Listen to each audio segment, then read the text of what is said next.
मैं क्या कर रहा हूं? मैं दिए प्रज्वलित कर रहा हूं ताकि अंधकार को मिटा सकूं। अब आप कहेंगे कि इसमें कौन सी बड़ी बात है ना? परंतु इसमें महत्वपूर्ण बात समझने के लिए यह है कि मैं क्या नहीं कर रहा हूं, और मैं अंधकार नहीं कर रहा हूं। क्योंकि अंधकार को मिटाने के लिए प्रकाश का अस्त्र तो उठाना ही पड़ता है। बुराई को बुराई से नहीं, अच्छाई से जीता जाता है। अन्याय को अन्याय से नहीं, न्याय से लड़ा जाता है। क्रोध को क्रोध से नहीं, क्षमा का साथ लेना होता है। ठीक उसी प्रकार एक लोहा लोहे को काटता है, परंतु एक ठंडा लोहा ही गर्म लोहे को काट सकता है।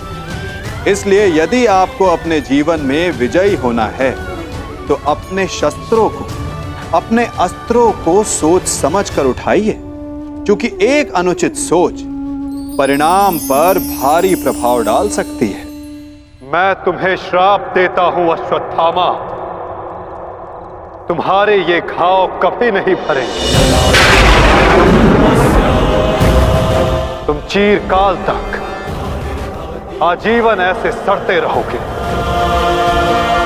ये घाव लिए तुम जीते रहोगे अश्वत्थामा, और कलयुग तक समस्त संसार को संदेश दोगे कि पाप का भार असहनीय होता है। नहीं नहीं नहीं नहीं नहीं वासुदेव, मुझे मृत्यु दे दीजिए वासुदेव, परंतु ऐसा मत कीजिए। नहीं गुरुपुत्र, अब से तुम्हारा जीवन ही तुम्हारा दंड है। ये क्या हो गया विदुर? ये क्या हो गया? एक भूल के कारण मेरा समस्त वंश समाप्त हो गया विदुर, समाप्त हो गया। यदि उस सभा में मैंने अपने पुत्र को रोका होता तो आज मेरे सभी 100 पुत्र जीवित होते।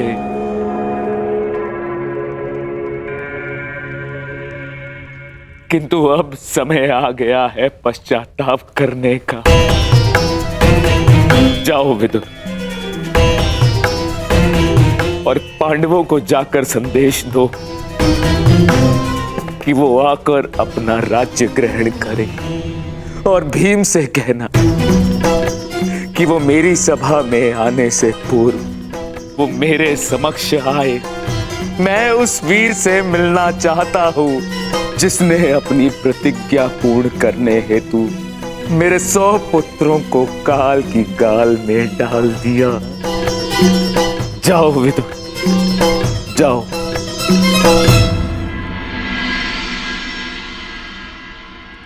महाराज धृतराष्ट्र की आज्ञा का पालन अवश्य होगा महात्मा विदुर।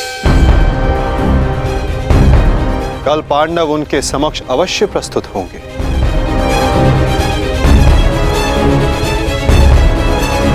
और विकोदर भीम भी।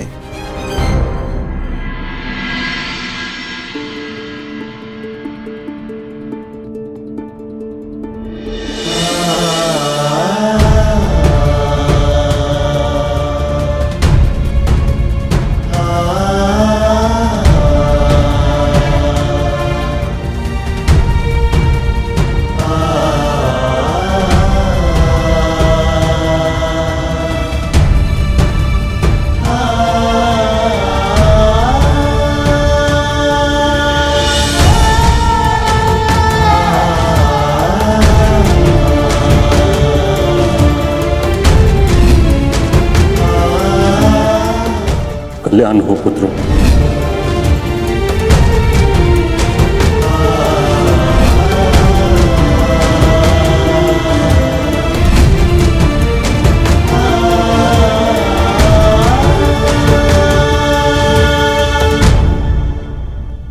धर्मराज, समय की गति सर्प के समान होती है। वो स्वयं चला जाता है परंतु अपने चिन्ह छोड़ जाता है। ज्ञानी पुरुष बीती से सीख लेकर आगे बढ़ जाते हैं। भूतकाल का स्मरण करके वो अपने वर्तमान और भविष्य को समाप्त नहीं करते। अब समय आ गया है अपना अधिकार लेने और प्रजा को उसका अधिकार दिलाने का। धर्मराज, तुम धर्म युद्ध जीत चुके हो, अब धर्म की स्थापना करो। धर्मराज, आगे बढ़ो।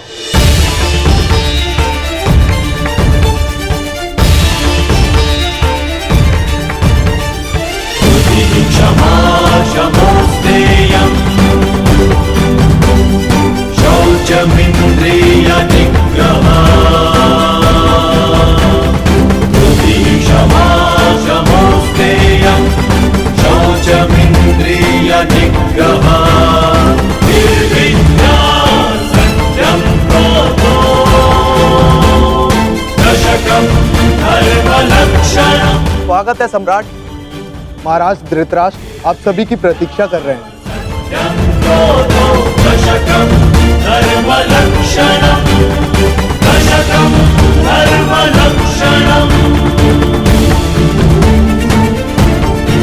ठहरो सैनिक।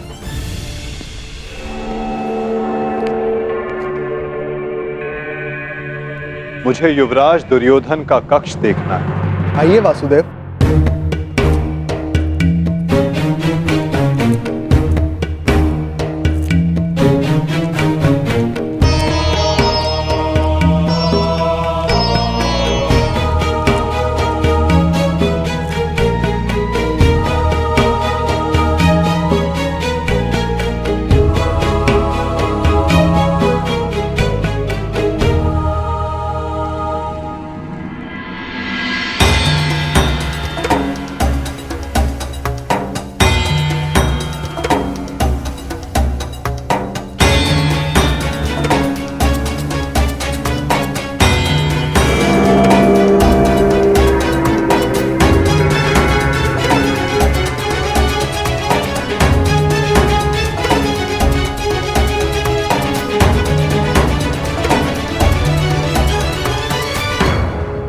इस लौह प्रतिमा का उपयोग युवराज अपने युद्ध अभ्यास के लिए किया करते थे। किंतु ना अब दुर्योधन शेष है, ना युद्ध। अब इस प्रतिमा का स्थान बदलने का समय आ गया है।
ये वही सभा है जो भारत के सबसे वीर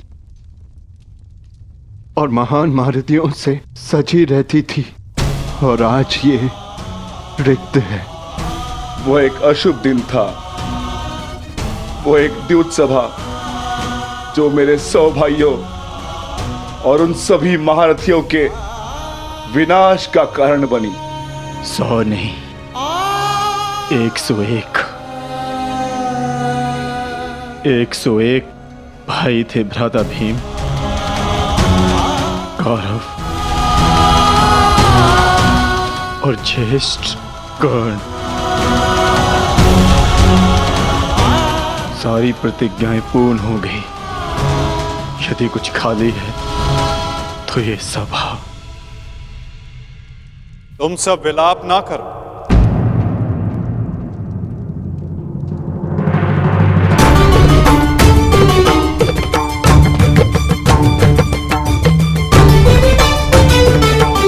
तुम सब ने धर्म के लिए युद्ध लड़ा, ऐसा कुछ नहीं किया जिसके कारण तुम्हें पश्चाताप अनुभव हो। ठीक कहा वासुदेव।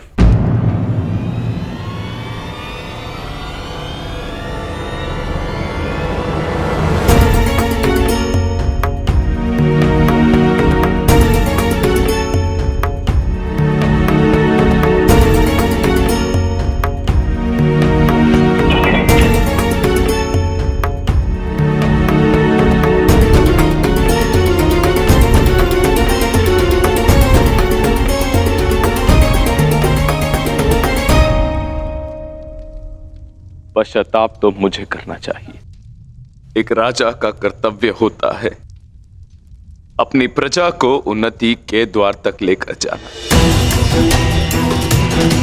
और एक पिता का कर्तव्य होता है अपनी संतान को धर्म के मार्ग पर ले जाना। परंतु मैं दोनों में से एक भी कर्तव्य का निर्वाह उचित रूप से ना कर सका। यदि आज ये सभा रिक्त है तो उसका कारण मैं ही हूं वासुदेव। भीम, तुमने मेरे 100 पुत्रों का वध किया है, किंतु अब मुझे तुम्हारे भीतर अपने वो 100 पुत्र अनुभव होते हैं। पुत्र, एक बार, केवल एक बार एक अभागे पिता के आलिंगन में आ जाओ। मुझे ऐसा लगेगा कि मैंने अपने सभी पुत्रों को अपने आलिंगन से लगा लिया है।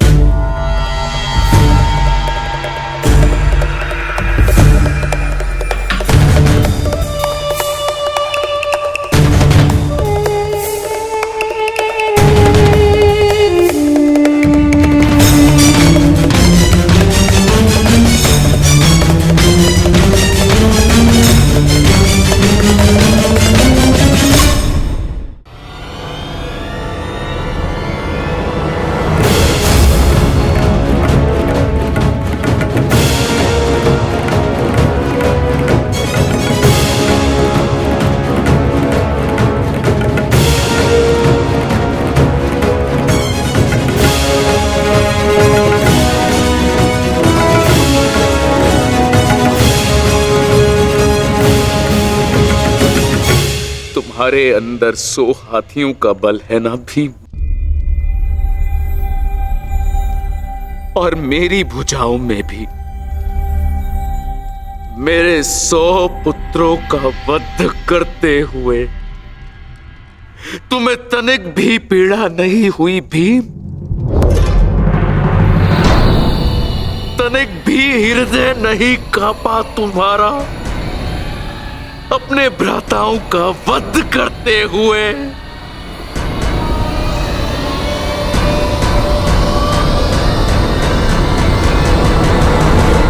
दुर्योधन, ये तुम्हारे लिए है पुत्र।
है भीम, अंत है, अंत है, अंत है।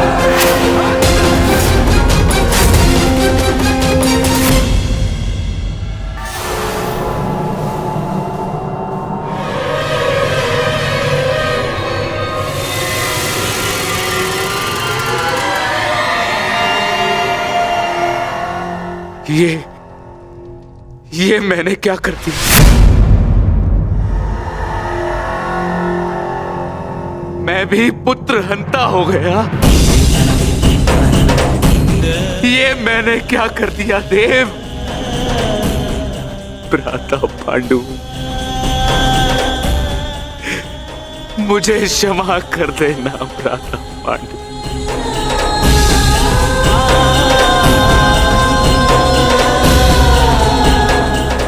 प्रतिशोध की ज्वाला ने मेरे विवेक को हर लिया। क्षमा कर मुझे।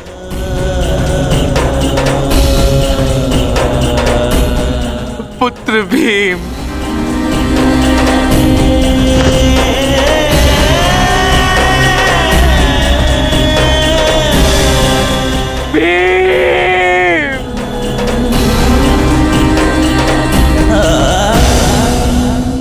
आपने उचित कहा महाराज।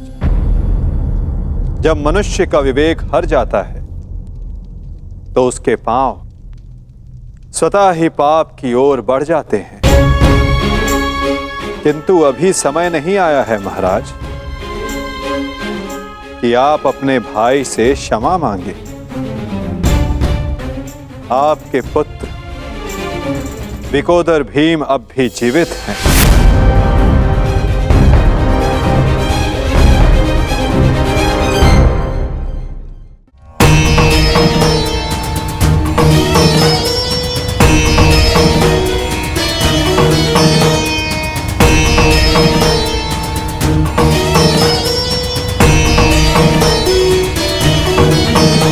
एक विवेकहीन निर्णय ने द्यूत रचा, दूसरे विवेकहीन हठ ने पांचाली का चीर हरण किया। ये विवेकहीनता ही तो थी महाराज जो महाभारत का बीज बना। नारायणं नमस्कृत्य नरं चैव नरोत्तमं प्रतिशोध की अग्नि शत्रु से पूर्व स्वयं को जलाती है। व्यासं अपने मन को शांत कीजिए। आप अभी पुत्रहीन नहीं हुए हैं। आपके 5 पुत्र सरस्वती अभी जीवित हैं। ततो जयं मुदीरये।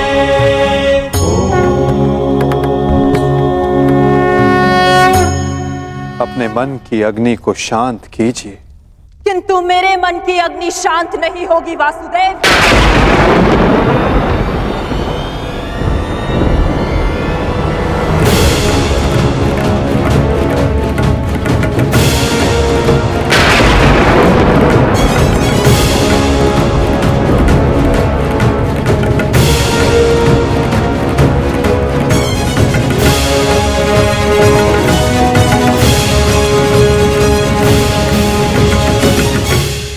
छल से मेरे सभी पुत्रों को मरवा डाला वासुदेव।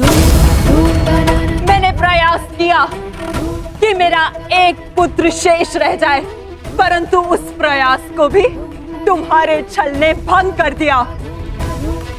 श्री बलराम को भी अपने कपट में उलझाकर मौन करवा दिया तुमने, परंतु इस माता की ममता अब मौन नहीं रह सकती। तुम्हारे छल से मेरे कुल का नाश हुआ है वासुदेव। मैं तुम्हें श्राप देती हूं कि जिस प्रकार तुमने मेरे कुल का अंत किया है, उसी प्रकार तुम्हारे कुल का अंत भी होगा।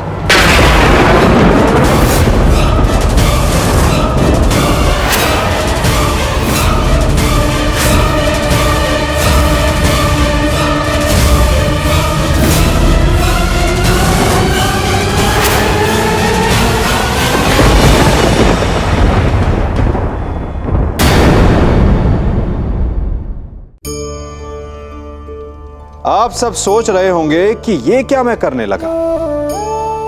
मैं इस पौधे को जड़ से उखाड़ रहा हूं। आश्चर्य हो रहा है ना कि एक पौधे को उखाड़ना या काटना ना केवल एक अपराध है अपितु पाप भी है। तो फिर मुझे ऐसा करने की क्या आवश्यकता पड़ गई? क्योंकि कई बार विनाश ही सृजन तक पहुंचाता है। यदि नया भवन बनाना हो तो पुराने भवन को गिराना पड़ता है। व्यवस्था को परिवर्तित करने के लिए क्रांति लानी पड़ती है।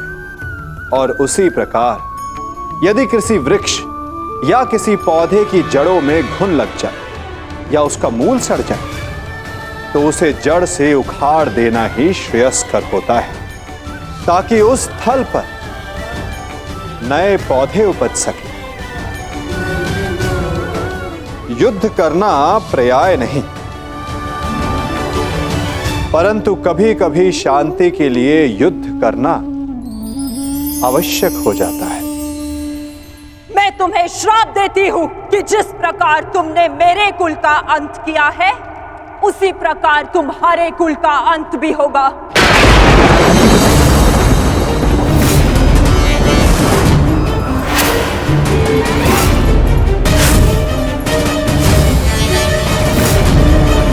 तुम्हारा कुल भी ऐसे ही आपस में लड़कर नष्ट हो जाएगा।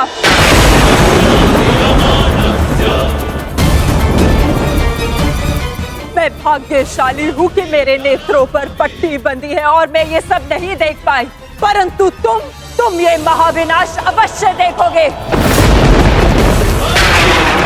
तुम स्वयं अपने कुल के महाविनाश का प्रारंभ करोगे वासुदेव।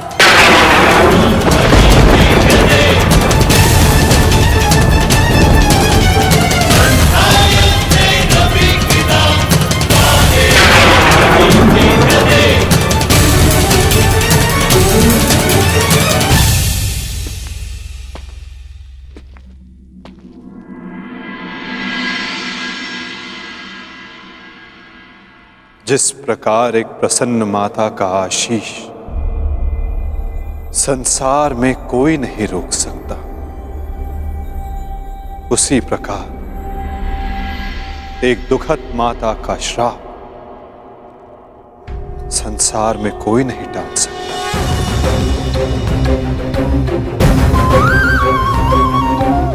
मुझे आपका श्राप स्वीकार है माते।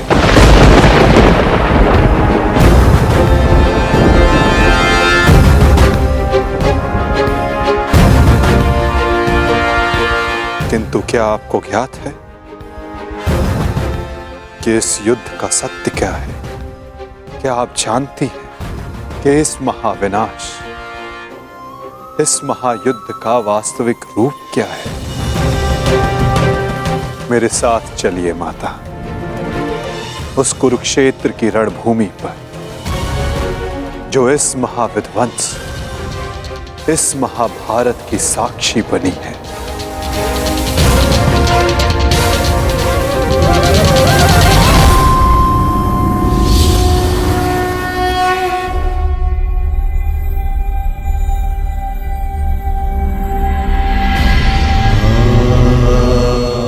ये दुर्गंध कैसी वासुदेव?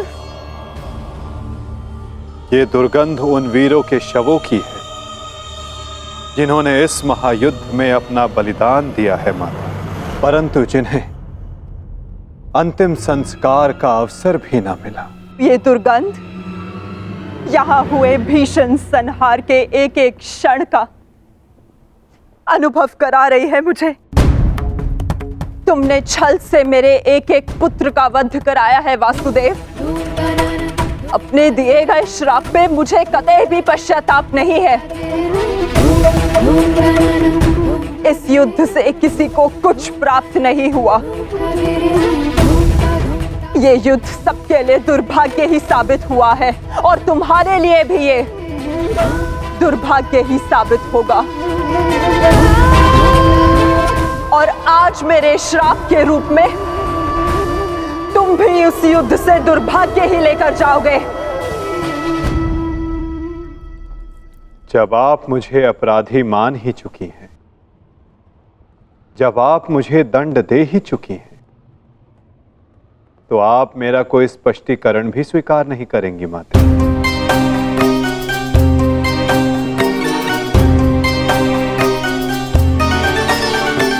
परंतु सत्य का भान आपके लिए आवश्यक है माते।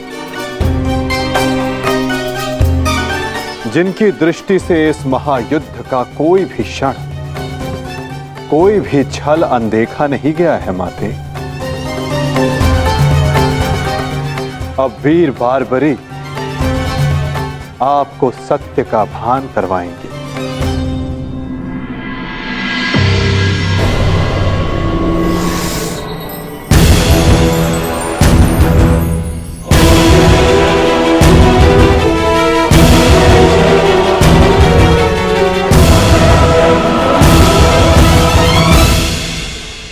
अब आपके समक्ष वीर बार्बरीक है गांधार पुत्री, जो आपके पौत्र भी हैं, जो इस युद्ध के एकमात्र दर्शक हैं।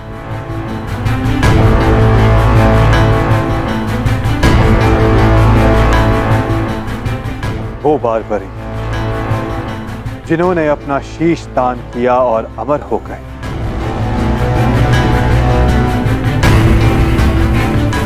अब वही आपको सत्य का ज्ञान करवाएंगे। वीर बार्बरीक की दृष्टि से इस महाभारत का कोई भी बल और छल अनदेखा नहीं रहा है माता। अब बार्बरीक आपको सत्य बताएंगे।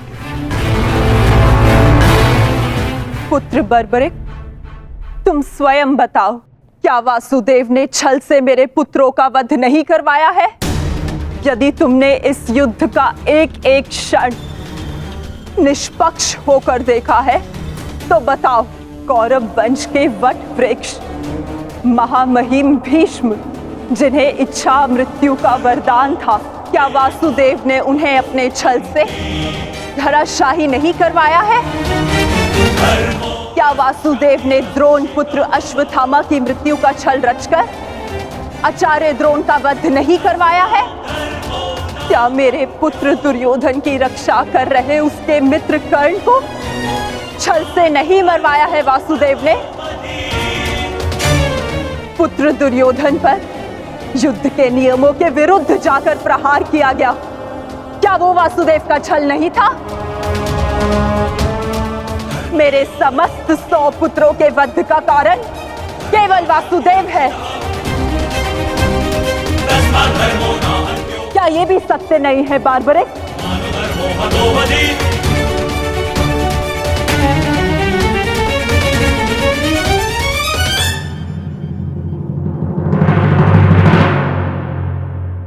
मैं आपसे सहमत हूं माते।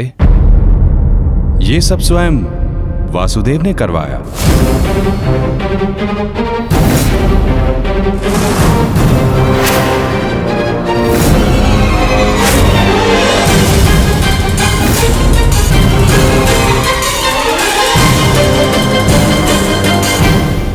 परंतु माते, आप किन 100 पुत्रों की बात कर रही हैं? कौन भीष्म, कौन कर्ण, कौन द्रोण और कौन अभिमन्यु? सत्य तो यह है माते कि कुरुक्षेत्र में कोई था तो केवल एक पुरुष, वासुदेव कृष्ण। न कोई भीष्म, न कोई द्रोण और न ही अंगराज कर्ण। जिस पर प्रहार हुए वो वासुदेव ही थे, और जिसने प्रहार किए वो भी वासुदेव ही थे। उनके अतिरिक्त कुरुक्षेत्र में कोई और उपस्थित नहीं था माते। ये तुम क्या कह रहे हो बर्बरिक? इसका क्या अर्थ है? इसका अर्थ शब्दों से नहीं, दृश्यों से समझ आएगा राजमाता।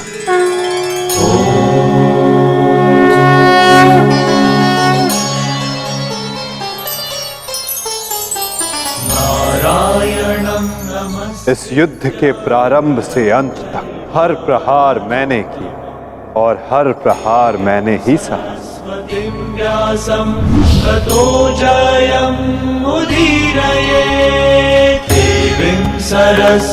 धर्म स्थापना के लिए धनुष, गदा, खड्ग, ये सब मैंने ही उठाए।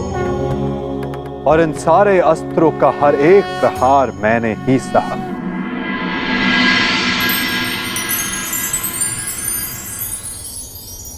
बाण चलाने वाला मैं ही था।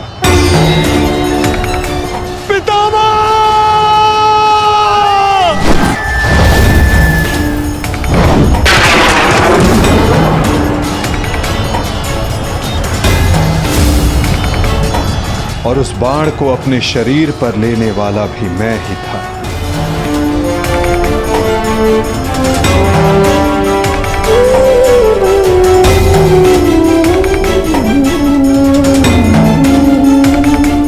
महामहिम भीष्म के रूप में भी मैं ही था और अर्जुन के रूप में भी मैं ही था।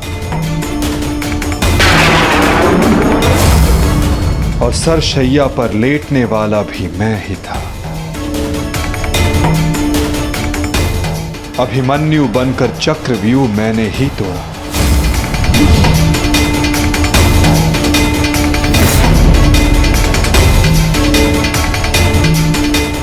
वापस आओ अभिमन्यु, लौट आओ, व्यूह में प्रवेश मत करो। विश्वास कीजिए दात्री, मैं इस चक्रव्यूह को तोड़ सकता हूं और यदि मेरा सर कट भी जाए तब भी आपका सर गर्व से उठा रहेगा। और उस दिन मुझे ही घेर कर मारा गया।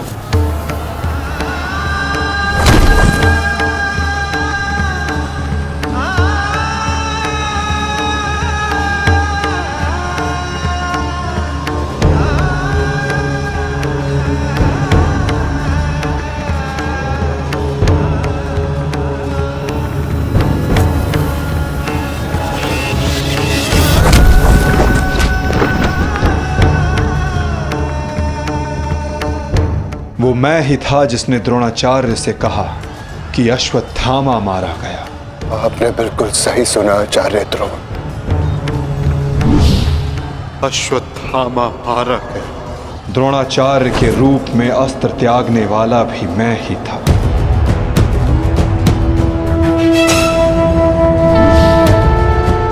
परंतु वो एक मनुष्य नहीं, एक हाथी था।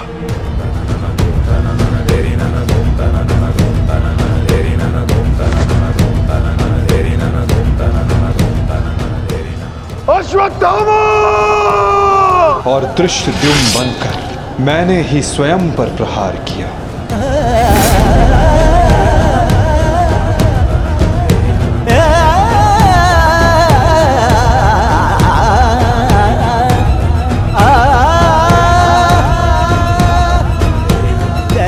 और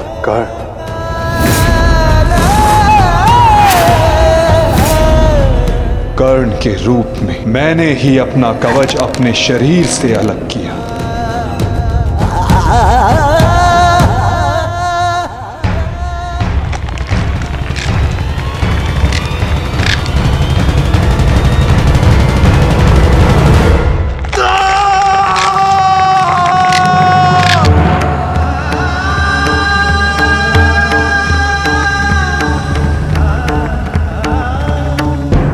और युद्ध के मध्य में मेरे ही रथ का चक्र धंसा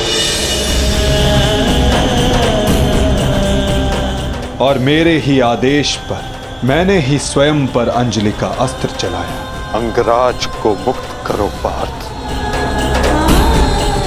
अंजलि का अस्त्र का प्रयोग करो।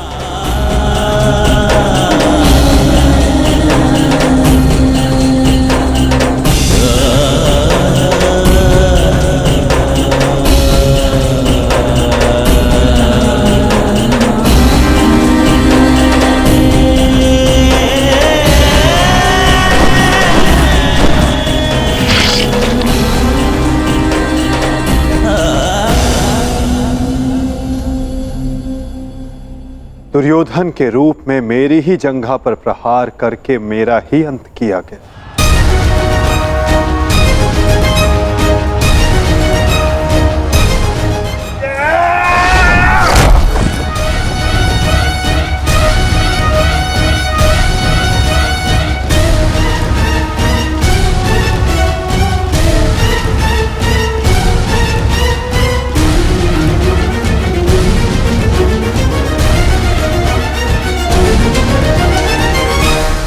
द्रुपद हो या धृष्टद्युम्न, विकोदर भीम हो या अर्जुन, सब में मैं ही था।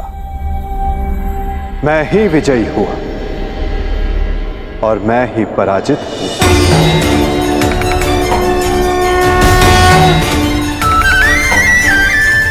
सबसे अधिक प्रहार मैंने की,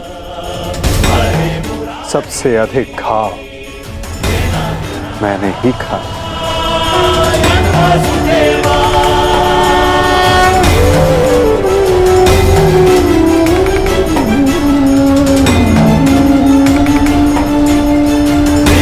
गोविंद हरे मुरारी। 18 दिनों के इस महासंहार हर बार मृत्यु मेरी ही हुई। गिरता था जो घायल होकर रणभूमि में, वो मैं ही था। अश्वत्थामा के अंगों से रक्त पीप श्वेत बनकर मैं ही युग युगांतर तक भटकूंगा। जीवन मैं हूं तो मृत्यु भी मैं ही।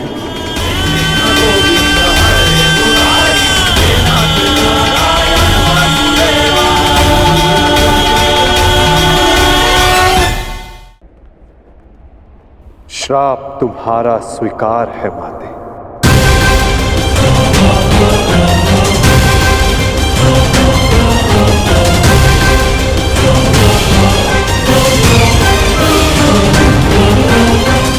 परंतु जब सब आपने किया तो ये माया क्यों मेरे वासुदेव? आप सब एक क्षण में ठीक कर सकते थे, तो फिर ऐसा आपने क्यों नहीं किया? फिर उन प्रतिज्ञाओं का क्या होता माते, जो सबने ली थी? उन अपराधों के दंड का क्या होता, जो सबने किया? उन कष्टों का पुरस्कार क्या होता, जो धर्म ने सहे? उस सीख का क्या होता, जो इस युद्ध में हुए हर मृत्यु से मानव जाति को मिले और जो संसार में प्रलय आने तक उनका मार्गदर्शन करेगी?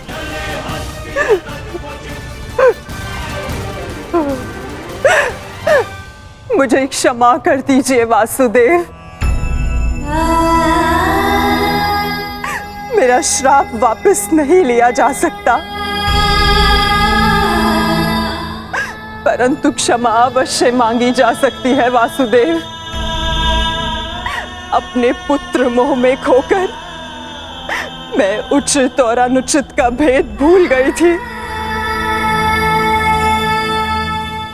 मुझे क्षमा कर दीजिए केशव कि उस हो रहे अधर्म के विरुद्ध ये गांधारी अपने स्वर ना उठा पाए। क्षमा कर दीजिए।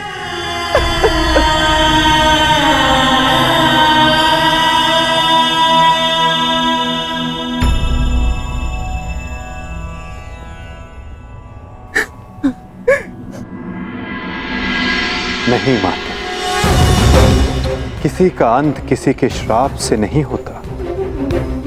यदि किसी का अंत होता है तो स्वयं के पापों से। यदि यदुवंश का अंत होगा तो आपके श्राप से नहीं माते, अपितु स्वयं के पाप कर्मों से।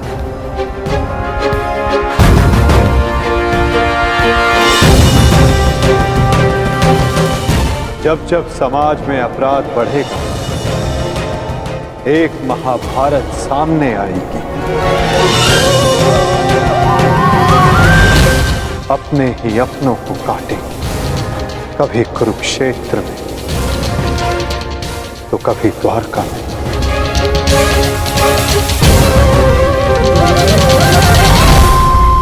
माते, यदि आप कुछ करना चाहती हैं तो अपने मन के इस प्रतिशोध की अग्नि को शांत कीजिए और पांडवों को आशीष दीजिए। युधिष्ठिर का राज्य अभिषेक करवाइए और धर्म स्थापना में आपका ये योगदान और आपका आशीष आवश्यक है माते।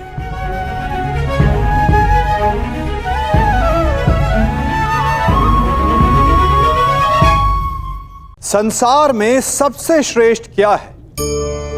फूल या कांटे, प्रेम या घृणा, संपन्नता या दरिद्रता, मित्र या शत्रु? बताइए। अब आप भी कहेंगे कि भला ये कोई पूछने की बात हुई? अवश्य, फूल, प्रेम, संपन्नता और मित्र ही श्रेष्ठ है। परंतु क्या आपने अपने जीवन में कभी सोचा है कि हर एक भाव, हर एक वस्तु, हर एक घटना का एक गुण धर्म होता है? त्वचा पर जलन करने वाले फूलों से अधिक श्रेष्ठ वो कांटे हैं जिनसे आप अपने घर की बाढ़ बनाते हैं ताकि वन्य पशु आपके भीतर ना आ सके। वो प्रेम श्रेष्ठ नहीं जो आपको अंधा, लोभी, पक्षपाती बनाते। वो घृणा श्रेष्ठ है जो आपको नया मार्ग दिखाते। वो संपन्नता श्रेष्ठ नहीं जो आपको कृपण बना दे, मद्दांध बना दे। वो दरिद्रता श्रेष्ठ है जो आपको जीवन में परिश्रम करने की शिक्षा दे। कुविचार देने वाले, बुरा मार्ग दिखाने वाले मित्रों से अधिक श्रेष्ठ वो शत्रु होते हैं जो हमें जीवन का लक्ष्य दे दे। इसलिए अपने जीवन में हर वस्तु, हर भाव, हर घटना के गुण धर्म को पहचानिए और उसके पश्चात अपना चयन कीजिए।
सम्राट युधिष्ठिर की, सम्राट युधिष्ठिर की, सम्राट युधिष्ठिर की।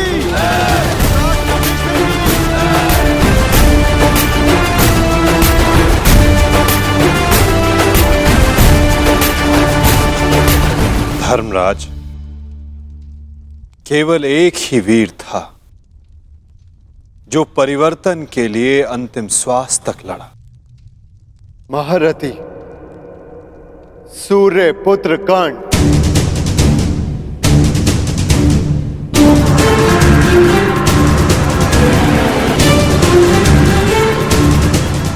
सदैव अपने ज्येष्ठ परिवर्तन के स्वप्न का आदर और सम्मान करना धर्मराज।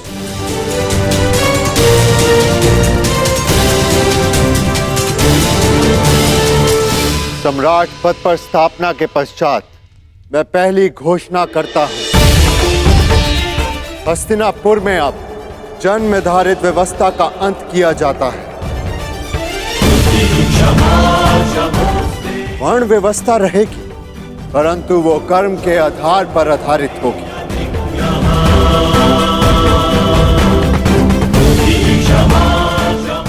सूत हो या शूद्र हो, सबको शिक्षा का समान अधिकार दिया जाएगा और योग्यता के आधार पर काम, सम्मान और समानता का अधिकार सबको दिया जाएगा। यही धर्म स्थापना की नींव है और यही परिवर्तन का प्रारंभ। सम्राट युधिष्ठिर की, सम्राट युधिष्ठिर की, सम्राट युधिष्ठिर की, सम्राट युधिष्ठिर की। मुझे विश्वास है कि मेरे पश्चात परिवर्तन का अध्याय प्रारंभ होगा।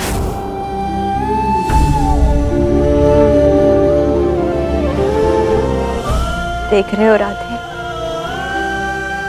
तुम्हारे मन चाहे परिवर्तन का प्रारंभ हो चुका है। महाभारत के इस महायुद्ध में 18 अश्वनी सेना और बहुत से महारथियों ने अपने प्राणों का त्याग किया है। मैं उन वीरों के परिवारों को नमन करता हूं।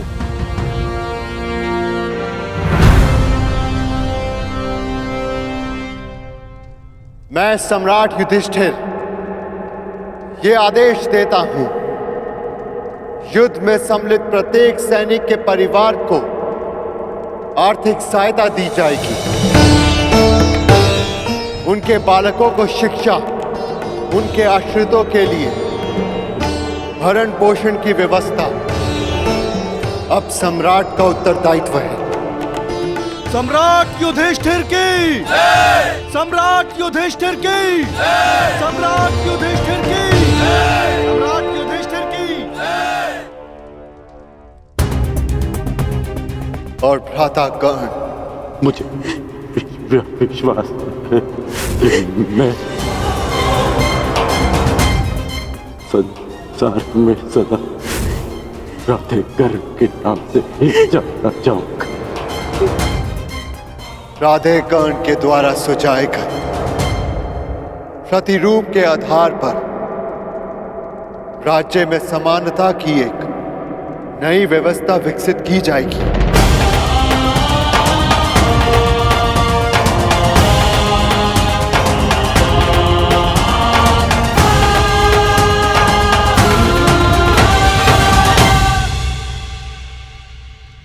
युधिष्ठिर और अन्य पांडवों ने अपने ज्येष्ठ कर्ण के दिखाए परिवर्तन के मार्ग पर चलते हुए एक धर्म राज्य का निर्माण किया। अर्जुन का लक्ष्य अब केवल एक महान व्यवस्था की स्थापना थी। 100 कौरवों का नाश कर देने वाले भीम ने भी अब निर्माण की भागदौड़ संभाल ली थी और नकुल सहदेव अपनी माता कुंती, गांधारी और बुजुर्ग हो चले धृतराष्ट्र की सेवा में लगे थे। हर ओर धर्म था, संपन्नता थी, आनंद था, परंतु अतीत से छूटा एक बाण परीक्षा बनकर भारत के भविष्य पर मंडरा रहा था।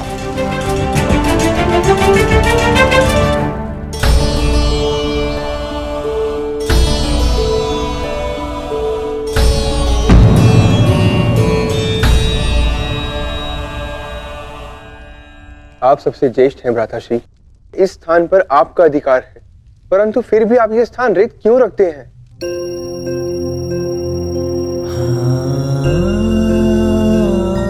नहीं नकुल, ये स्थान मेरा नहीं है।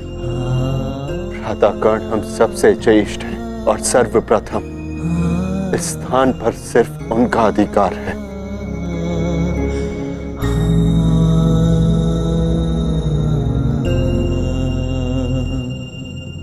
साम्राज्ञी, क्या हुआ दासी, इतनी व्यग्र क्यों हो? युवरानी उत्तरा को प्रसव पीड़ा होना आरंभ हो चुका है।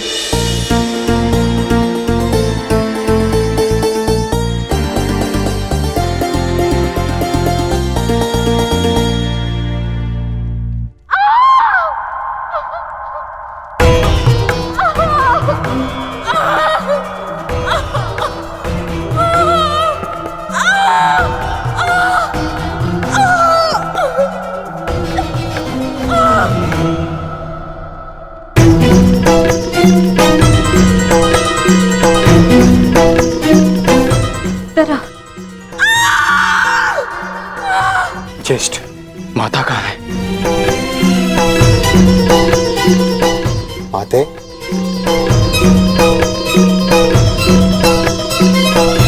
माता, माता वो उत्तरा। हम भीतर जाकर देखते हैं।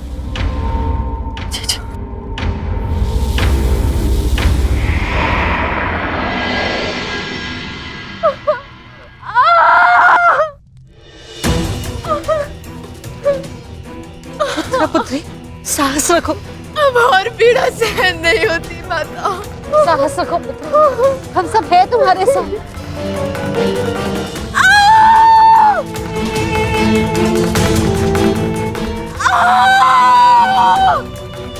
माता, प्रसव पीड़ा तो सबको होती है, परंतु उत्तरा के लक्षण गंभीर हैं।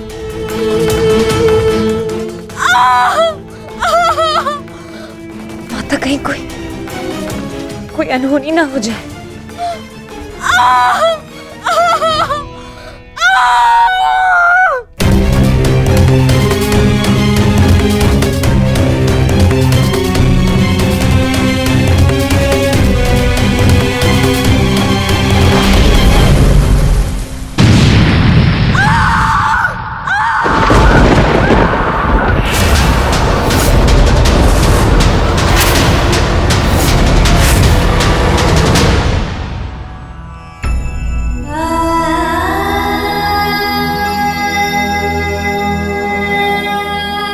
क्या अनर्थ हो गया? अब हम क्या उत्तर देंगे उत्तरा को? उत्तरा,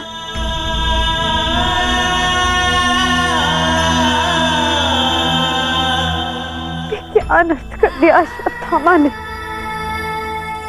ब्राह्मण होने के पश्चात प्रतिशोध की अग्नि में वो इतना अंधा हो गया। एक शिशु पर ब्रह्मास्त्र चलाने से पूर्व उसे तनिक भी दया नहीं आई।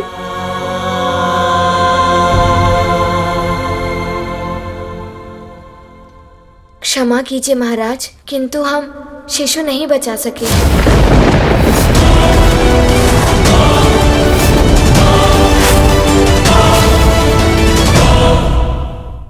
ये क्या अनर्थ हो गया? ये सब मेरे कर्मों का फल है। हे नारायण, उस बालक की सहायता करिए। इसमें उस बालक का कोई दोष नहीं है। हे नारायण, सहायता करिए। माता,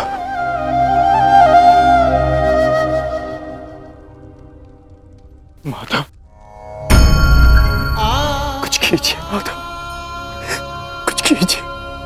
मैं आपसे विनती करता हूँ, हमारे वंश के अंतिम बीज की रक्षा कीजिए, अन्यथा हमारा वंश समाप्त हो जाएगा।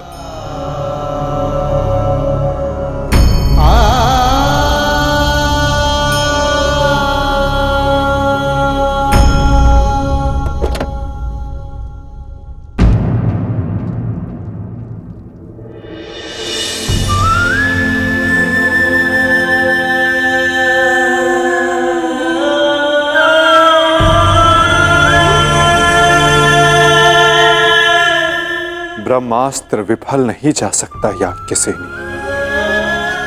ब्रह्मास्त्र का संधान हुआ है तो उसका परिणाम निकलना भी निश्चित है।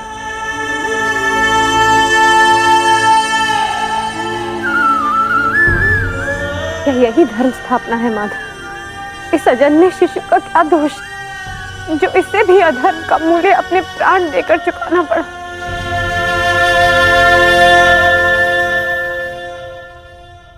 पापी के पाप का फल निरीह उत्तरा क्यों भुगतेगी?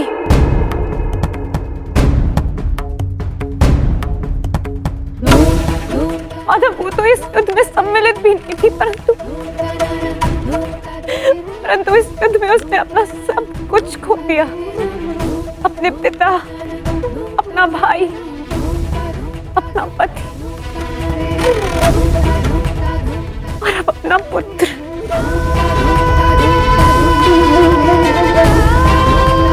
ये कैसी धर्म स्थापना है माधव?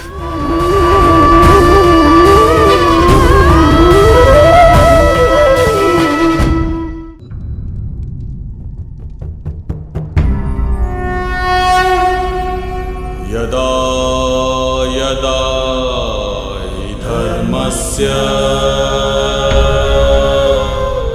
ग्लानिर्भवति। यदि मैंने अपने माता पिता का आजीवन सम्मान किया, यदि मैंने अपने गुरु की गुरु दक्षिण संपूर्ण मन से दी, यदि मेरे जीवन का हर कार्य का उद्देश्य शुभ रहा है,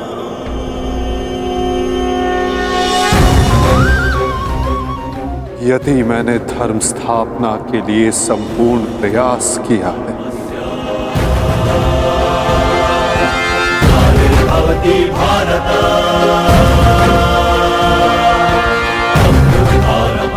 तो ये बालक अभी और इसी क्षण श्वास ले।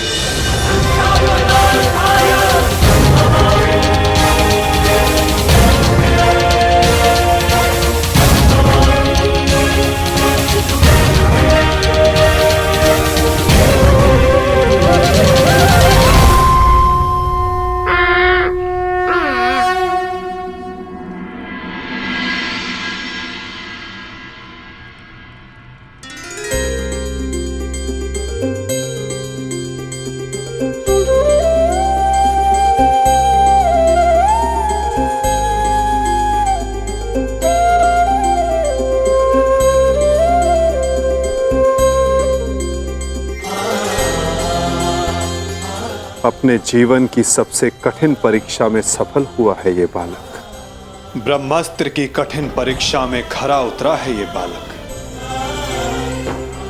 जो धर्म स्थापना का मुख बनेगा।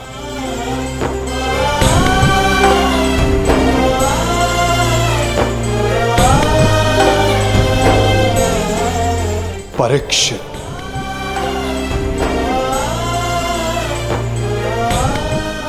हाँ याज्ञसेनी, इस बालक का नाम परीक्षित होगा। वृषाली! वृषाली! वृषाली! वृषाली! पुत्री वृषाली!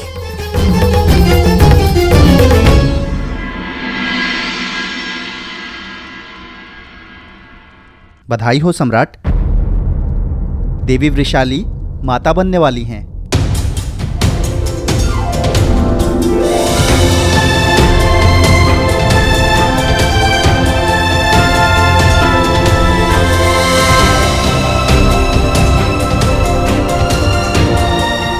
प्रभु को कोटि कोटि धन्यवाद।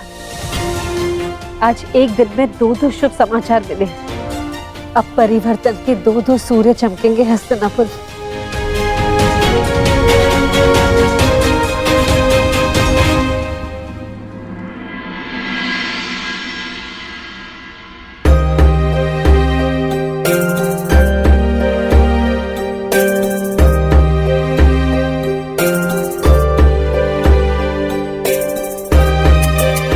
परिवर्तन का नया युग प्रारंभ हुआ है वृषाली। प्रसन्न हो जा कि सूर्य पुत्र को तर्पण देने वाला इस संसार में आने वाला है।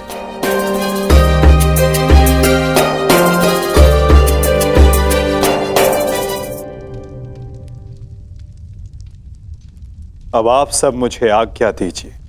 नहीं माधव, इतनी शीघ्रता की क्या बात है? परीक्षित के 6वीं संस्कार तक रुक जाइए। द्वारका प्रस्थान करने का समय आ गया है पार्थ। क्या हुआ माता? सब ठीक तो है ना? नए परिवर्तन का प्रारंभ हुआ है पार्थ, और परिवर्तन और नाश दोनों एक दूसरे से जुड़े होते हैं, और किसी के अंत का प्रारंभ होना भी शेष है।